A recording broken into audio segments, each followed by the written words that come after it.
Hey everyone, it's Ryan with SacramentoAppraisalBlog.com, and let's talk about solar.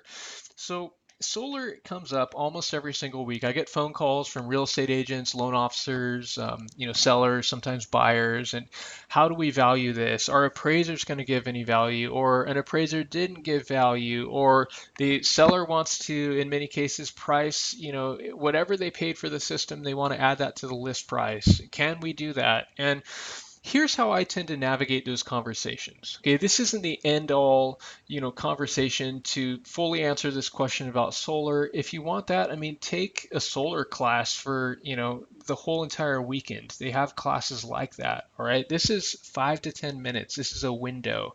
But here's kind of some things I walk through, and I hope this helps. So first, I often ask about the cost of the system. I just want to know first what we're dealing with because sometimes a seller will have massive expectations, but when you get down to the fine print, they really might have spent $10,000 on a system. Okay, maybe they spent 15,000, but then there was a credit at 5,000, so it's like, hey, you really netted in your net expense here was $10,000. And so I think sometimes logically speaking, if they're expecting way more than they even paid, that's sort of like a warning flag, like, hey, back up here. But my observation is that a lot of times sellers, no matter what the cost is, they tend to expect the resale market to pay for it in full. And I would hit the timeout button for sellers and just say, hey, look, it's much more difficult in real estate than we think to achieve that dollar for dollar sensation where you spent 30,000 on something and the market pays 30,000 or more. Okay, now on HGTV reality shows that works very easily. In the resale market, though, you might have spent $50,000 on a kitchen. That doesn't mean that the market's going to pay for it. You might have put in a beautiful pool at $43,000, but that doesn't mean that buyers are going to collectively pay that amount in the resale market. And so when it comes to solar, I think it's really important to divorce ourselves from this idea that just because we paid this amount, that the market's going to value it that amount. Okay, now sellers, let me ask you an honest question. If you were in the market, if you were a buyer and the seller spent $40,000 on a solar system, honestly, in your heart of hearts, would you pay 40 grand? The answer might be no. And if the answer is no, then I think it's time to have some self-reflection. Then why are you expecting buyers to pay for it in your situation? Okay, here's a great way to think about solar. It's a marathon asset. All right, solar will add value and bring savings to an owner over the next 20 to 25 years because that's how long solar panels tend to last. All right, and so solar is not a sprint. Oftentimes, when buyers are purchasing, they are sprinting in a purchase. They're not focused on the next 20 to 25 years, and so it makes logical sense that buyers wouldn't, in one instance, pay for the entire future benefit that all that solar has to offer because buyers are sort of focused on right now and maybe a few years or so into the future. Okay, now investors might think about a property differently, but typical buyers are not thinking like that. So it's not like if there was an accessory dwelling in the backyard, buyers don't look at that and go, oh, wow, it rents for $1,000 per month. That's $12,000 per year. That's $120,000 for 10 years. And over 30 years, that's $360,000. I'm going to make so much money. No, buyers tend to say, what am I willing to pay right now for this asset that's in the backyard? And that's going to very much be different, most likely, than the full cost of what it's going to bring over the long haul. Okay, so keep that in mind. But one of the things we have to think about is age, because if a solar system, say it's 5 years old, now if a typical system is going to last for, say, 25 years, some are even 20, but let's just say 25 years, if it's 5 years old already, that means that it's 20% used up. Okay, so it's depreciated by 20%. And so logically thinking, if a seller says, "Hey, I want the market to pay 25,000 for my system," you say, "Look, this is 20% used up already. Even if buyers were going to pay the max amount, well, they would be crazy to pay that amount because it's 20% used up. They would more like I'm going to pay the max amount. That max amount right now would be 20,000 because once you take off that depreciation. Okay, so it's important to think logically through that. And remember, if there were credits to, the seller really didn't pay 25 grand, there were $7,000 credit, now the system's depreciated by 20%. I mean, you start bringing what the maximum amount logically would be for a buyer to buy if the buyer were just looking at cost. Okay, I think about that often. I think it's important because, hey, the car has driven off the lot. It's no longer that new expensive car. The market is not willing to pay that brand new sticker price because it's been driven or the house has been lived in. It's no longer brand new. Okay.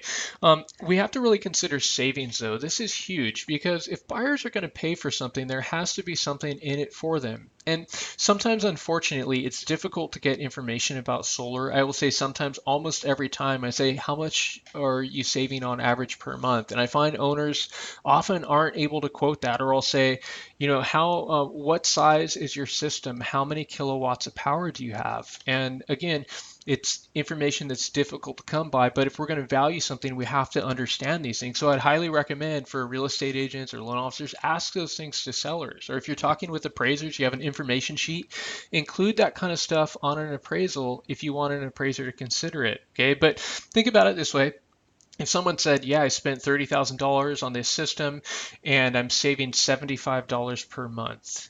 So how much would a buyer logically pay for something if they're only saving $75 per month? Are they going to pay anywhere close to 30,000? I mean, no way. It would take forever for them to pay off the system. Okay, and honestly, if they spent 30,000, this solar system might be dead before they even earn back their money. And so we have to think about what are the actual savings. And it just reminds us that savings could be different depending on the energy provider. Is this in PG&E territory? Is it in SMUD territory? And remember, the value of something could differ by price range and by neighborhood too. And so that solar system salesman comes to the door, knocks on the door and says, if you spend 30,000, it'll add 30,000 in value.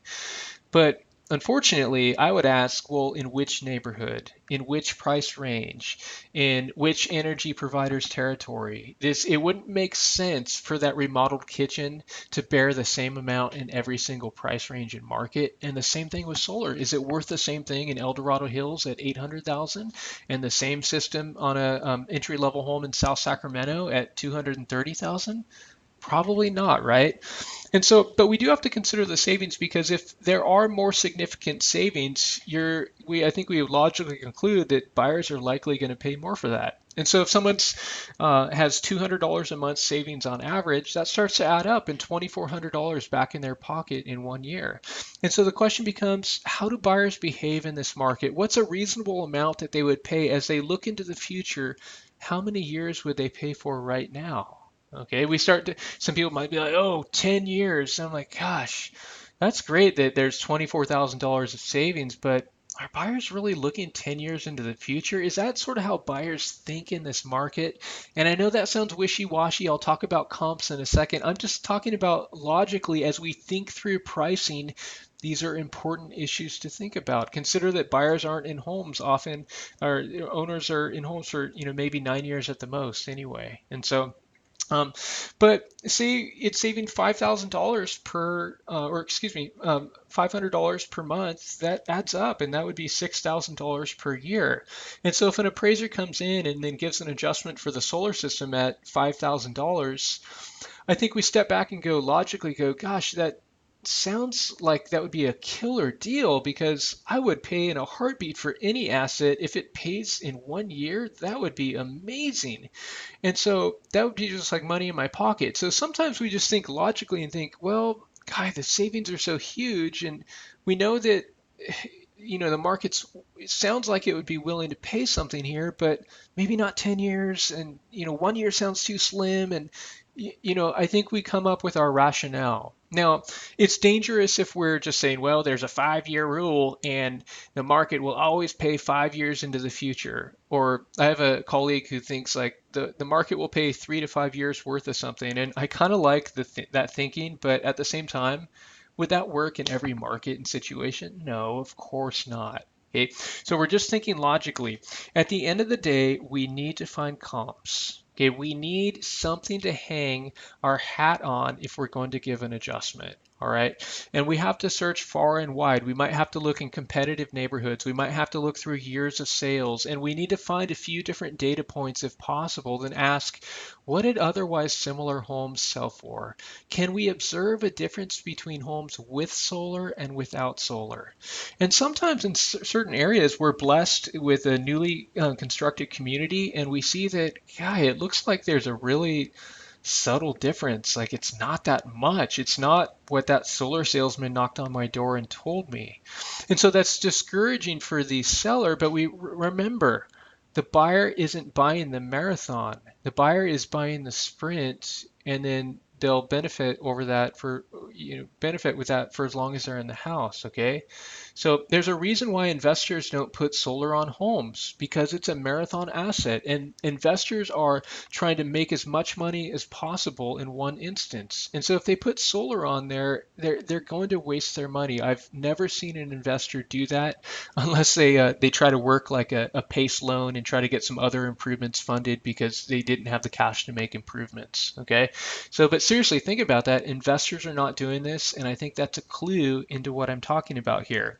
Okay, but we have to, in some way, find some comps. I think we can also consider, in some ways, we can look to websites like pvvalue.com. I'm not sure if non-appraisers can use that, but there might be other websites out there like that where we can plug in numbers, and then the website might spit out like, "Hey, here's what it looks like solar is worth based on all the criterion you listed here." Now, we have to be careful with that because does it make sense for the price range? Does it make sense for the neighborhood?